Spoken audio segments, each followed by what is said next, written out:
La Cour d'appel de Paris a tranché ce mardi. Pierre Palmade reste sous contrôle judiciaire et ne sera donc pas placé en détention provisoire, en raison notamment de son état de santé. Mais si ce statut lui permet de recevoir de la visite, il ne serait rien. En effet, selon les toutes dernières informations de Marianne, les proches de l'acteur se verraient interdire l'accès à sa chambre d'hôpital. Explication. Pierre Palmade n'ira pas en prison. Difficile de passer à côté de l'affaire Pierre Palmade depuis l'accident de voiture qu'il a provoqué. Eh bien, un peu plus d'un mois après, la Cour d'appel a statué sur l'humoriste. Ainsi, ce mardi 14 mars, elle a décidé de maintenir le comédien sous contrôle judiciaire. Il doit néanmoins rester dans l'hôpital où il est soigné. Dans son délibéré, la Chambre de l'instruction a estimé que son état de santé n'était pas incompatible avec un maintien en détention, mais que l'évolution de cet état de santé amoindrissait les risques de récidive. Pour rappel, Pierre Palmade avait été placé en détention provisoire fin février. En revanche, il n'avait pas fait un seul jour de prison. En effet, il avait été écroué sur son lit d'hôpital.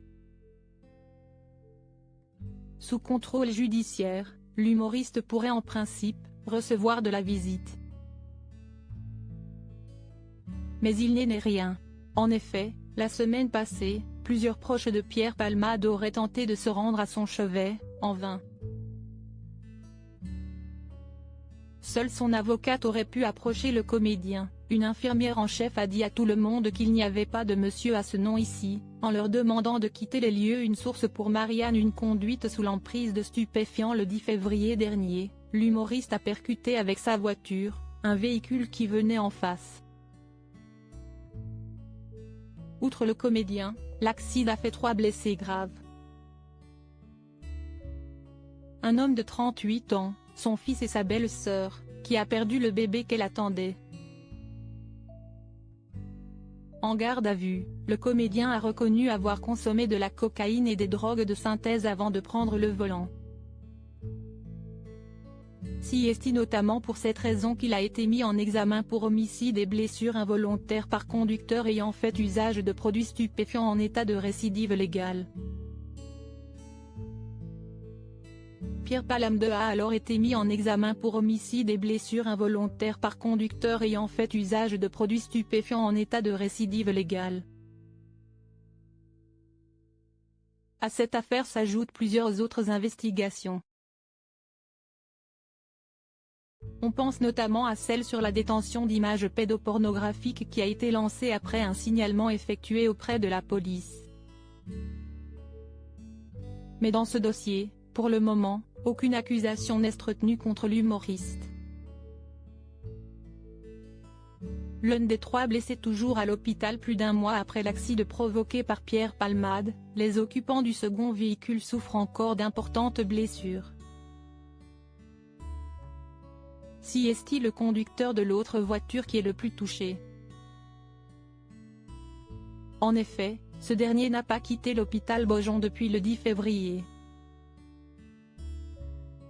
Malgré des améliorations, l'état de santé de l'homme reste inquiétant. Selon nos confrères de BFM TV, il a toujours de nombreuses difficultés à s'exprimer et ne parvient à dire que quelques mots. Il souffre également de problèmes de mémoire. En ce qui concerne le petit garçon de 6 ans, qui se trouvait à l'arrière du véhicule au moment de la collision, il a enfin pu quitter l'hôpital Necker.